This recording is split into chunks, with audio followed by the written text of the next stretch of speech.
So it's Thursday the 8th of August and I passed! Yes, I passed! Ah! I'm over the moon, absolutely over the moon. I mean, if we look at the weather, it was touch and go all morning. I was looking at the weather forecast all day and I honestly thought I wasn't going up. But the examiner, Steve, fantastic, I gave him a call and he said, if you're up for it, we'll go for it, we'll see how you get on, we'll see what the weather's doing. If necessary, he'll take me through the clouds, we can do all the manoeuvres above the clouds. And so yeah, I got up there and so nervous, wow, so nervous. Steve, bless him, he tried to put me at ease as best as he could. And he did a great job there. But, my mouth was dry and I was just desperate to get everything right. And then we had another aircraft taxiing across me when I came out of the apron. And then he was doing his power checks, just where I wanted to do my power checks. I had to go somewhere else, but it's all good. It's all good. Yeah, so what we did first, did the circuits first, which is unusual. Normally you do the nav first, come back, and the circuits are the last thing, but we actually did those first because we knew the weather was coming in. So we did the circuits first. Let me just slow down for these mad pheasants. There's about 4 or 5 of them on the road. Crazy, you look like young ones. Oh, there's a dead one there. Learned the hard way not to play in the road. Anyway, so yeah, the circuits went fine, absolutely nothing wrong with the circuits, got those spot on. And then we did the nav, which was Compton Abbas to the M5 Sedgemoor Services visual reporting point. I did that via Glastonbury, so Bruton and Glastonbury, and absolutely no problems with that at all. And then from the VRP we went south to, well, we were supposed to go to Honiton, but I knew there was going to be a diversion at some point on that leg, and we had to divert anywhere. The clouds were so low, we had to go lower and lower and lower. We got to Taunton and that's when Steve told me to divert, and that's when it just went bad to worse. Oh dear. And it went bad because I didn't put my compass rose quite exactly right on the chart. I was 10 degrees out, and I got halfway to the destination. I can't remember off the top of my head what it was called now. I got halfway to the destination and I knew I was out. I was using the map. I was getting too close to the Yeovil radar airspace. So I course corrected, and that went fine. And then for some reason, I don't know why, I got halfway to the destination and I went back to my original heading. I don't know why I did that. So now I was going completely wrong, and Steve, bless him, was giving me loads of little hints, saying, oh, I can see a railway line down there, whereas I shouldn't be seeing any railway lines at all. I was going, oh, railway line? There's no railway line on the map. What's going on? I said, oh, there's a railway line next to a town there, which was bless his heart, it was a real nice hint where we were. And it's obviously Bruton, and I recognised it because I've flown past it on the sim and I've flown past it on Google Earth as well, so I knew exactly what it sounded like. So I was way off track. And I was so flustered at that point. I was going, what do I do? So I just said, look, I'm just gonna orbit, just so I can get my thoughts together. So I did that, and so I took a deep breath. Thought, right, okay, I'm south of Bruton. I need to go northwest. So I just got onto the map again. All the while I could see Steve banging his head against the window. I was thinking, oh my god, I completely screwed this up. Oh, what a disaster. And he's giving all these little hints about where we were. Bless him, it was brilliant, it was so good. He didn't really help. He hinted, I wouldn't say help, he hinted about where we were, but I knew where we were at that point. I knew we were going totally the wrong direction. So it finally clicked where to plot it on the map, which direction to fly, what heading. Got the heading right this time. Looked at the landmarks, and thankfully where we're heading there's a train line which takes us all the way there. So I just followed that, and we got there. Woohoo!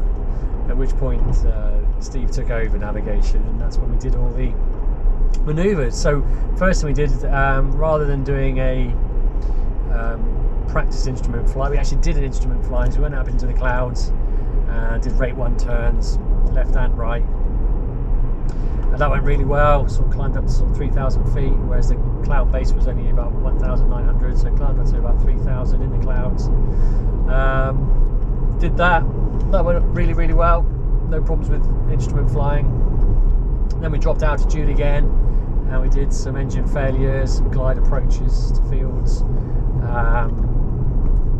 did some side slipping, which was great. I was really pleased about that, because if you watched my previous videos, you knew I was having issues with judging height and distance, and the side slip, so that went spot on. I was very, very pleased with that. All the stall recoveries went fine, and the steep turns, which I had a little bit of trouble with when I was practicing, particularly going to the left, I got those nailed, absolutely spot on. So that was fantastic as well. Change of speeds up to 110 knots, down to 80 knots. And that was all good. I was holding the altitude well. I was drifting off course a little bit now and then, which has always been my bugbear. I managed to correct myself there too. And then the clouds were rolling in. Steve picked up Bournemouth Airport's ATIS, and it wasn't good. It was cloud level 700, which is below Compton's altitude. And it was about half an hour away from the airfield, so we had to get back. So we just 110 knots all the way. Couldn't do an overhead join because the clouds were too low, and we were at 800 feet and the clouds were only just above us, so about 900. So we came in straight away on the left base to land on 08, and that was great. Yeah, no problems at all with that. And just as we landed, it started raining, and literally 15 minutes later the cloud came across the airfield. It was perfectly timed by Steve there. And then we taxied back, did all the after landings, and he gave me my result, which was brilliant. Oh yeah, I had a curveball thrown at me. Yeovil radar, according to the NOTAMs, was actually closed at 3 o'clock, so there'd be no large service. So my plan was to use them on a basic service, but there wasn't anybody there. So because I knew I was going to be flying under Bristol Radar's airspace, we went with a listening squawk to Bristol. And then what happened when we got to Glastonbury, just before I had to turn from the Sedgemoor services, we got to Glastonbury, and then Bristol came onto the radar saying that aircraft being Glastonbury, and they asked us to switch to Yeovil radar because we're getting close to one of their runways, which we weren't, which puzzled me somewhat. It also puzzled me that Bristol radar would contact me knowing that Yeovil radar were closed, so that was a bit odd. So I complied. I swapped over to Yeovil radar, and they were there, and they actually closed down at 4 o'clock. So where I got 3 o'clock from, I don't know.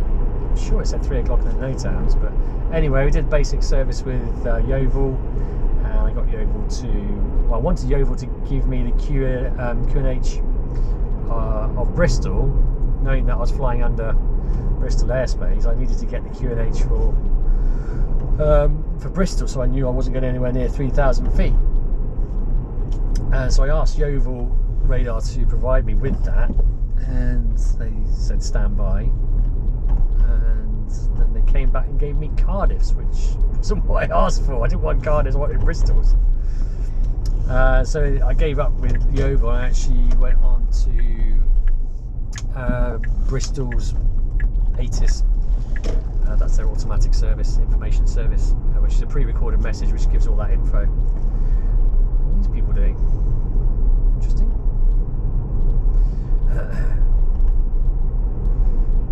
He's got his little speed gun.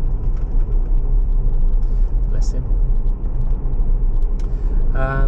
So anyway, so yeah, what they'll do. Anyway, so yeah, I got the information from Bristol Latest, so that's fine. Got that sorted, and then I think it was halfway through the divert, Yeovil just came on. Frequency said they're closing down at 4 o'clock, and then they told me to squawk 7,000 and then free call, which I did. So that was all good. So all the radio stuff was spot on. Didn't get anything wrong there. It was really good. That went all nice and smoothly. So yeah, 90% of it went really, really well. It was just that blinking diversion. And I swear I've not done a diversion in my lessons, but we checked through the paperwork and I did back in March, so I shall double check that. But yeah, I mean, I knew what to do. I looked at all the YouTube videos, and you know, I practiced on the flight sim, so I knew what to do, and I would have done it properly if I got my compass rose properly orientated. 10 degrees out. Oh, I gotta get 10 degrees out. I did the line, I put it down, I just didn't put it on north properly. I don't know why I did that. I do it properly all the time on the flight sim. Strange, isn't it? Anyway, I got us to the destination, albeit haphazardly. But yeah, it's all good. So as you can see, I'm on a bit of a high at the moment. Obviously a come down coming. But it's great. So I've just got to wait for my license now. I can't fly, I can't take passengers anyway until I've got my license. I can still go and fly, I just have to get signed off by an instructor. And I can't wait, quite frankly. Lots of adventures ahead now. I don't know where I'm going to go first. I can't wait to take my first passenger, whoever that's going to be. So yeah, what an experience. Started off in December and then finished, here we are in August 2019. I finally have my private pilot's license. So cool. Thanks for watching. Hope you liked the video, and if you did, please hit the like button. Even better, hit the subscribe button and the notification bell. See you next time.